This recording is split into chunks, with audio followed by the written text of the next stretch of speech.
Hi there, it's Edie. I help people own their lives. I help stressed out people own their lives through the practices of healthy habits. Why is this important? I'm going to do some real talk here. We're living in a very stressful time. COVID's very stressful. And you might be in a job that's very high stress. People like nurses and doctors, mental health specialists, dispatchers, police officers, teachers, really anybody dealing with the public. You're in a high stress position. And stress is hard on our bodies. And it turns out that we only get one. We get one body that needs to last us our entire life. And there are things that we can do that help us to be healthier and stronger, to be able to withstand the ravages of stress. And when we get stressed, it's harder to make ourselves do them. It's easy when we're running late to go through a drive-through window.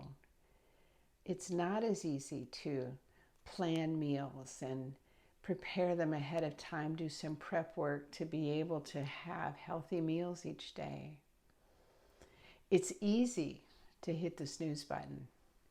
It's much harder to get up and do some physical motion and take care of ourselves.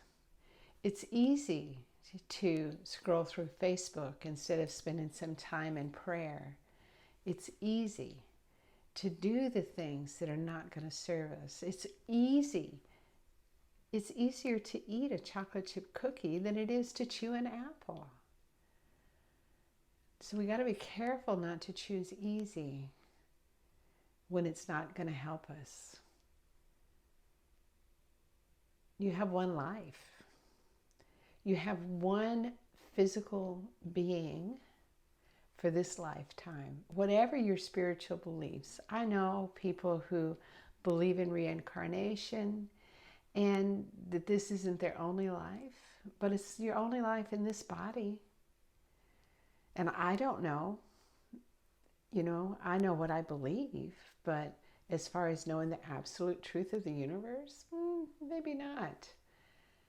But I do know that as far as I can tell, we have one body and it has to last us our entire life or we don't live.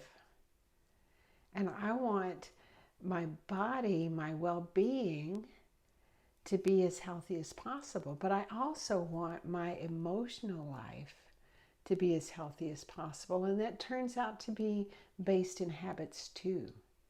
My habits of thought, my habits of attribution. When I was in Psych 101, I learned a sentence. I memorized this sentence because it was so profound to me at that moment, and it has come back to serve me over and over again.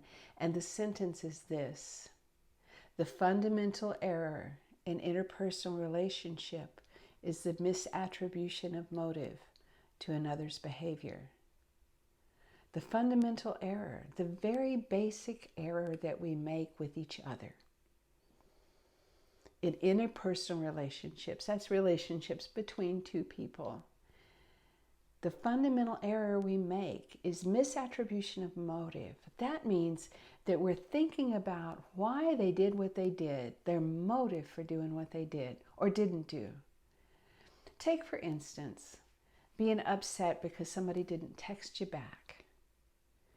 Now, I have experienced receiving a text the next day after someone was upset with me because I did not answer their text. There's nothing they could have done about that. There's nothing I could have done about that. I certainly did not know that this text was on its way to wherever texts go before they get to our phones. But I do know that as instantaneous as they seem much of the time, sometimes they're not. I've had a text from outside of the chapel at the children's home, not make it inside the chapel. The person showed me their phone where they texted me, and it was clear that it had gone, and it wasn't at my phone. I don't know what happened. I don't know. But if somebody was going to be upset because they think I didn't answer because I was mad at them, or because I was too good for them, or whatever motive they put on that, that's not right. But we do it all the time.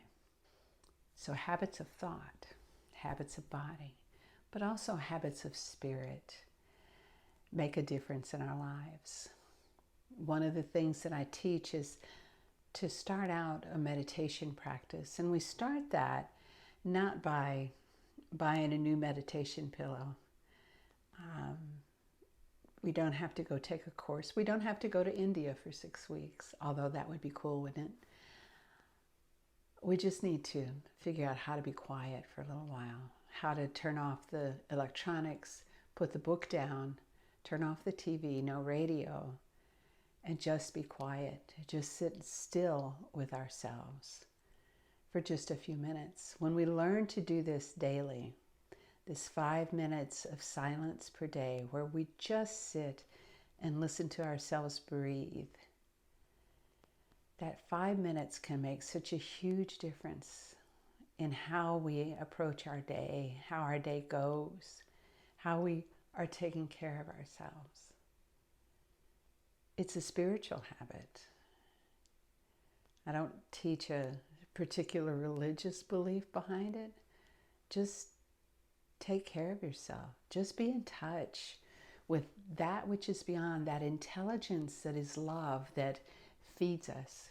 The air that we breathe is the breath of our Creator, and it sustains us. Let's pay attention to that breath for just a few minutes a day and see how it shapes our lives. We need to adopt these practices because we're worth it. Our well-being is worth it. We are called to our unique purpose because we're the only ones who can do it. We're the only ones who can live our lives.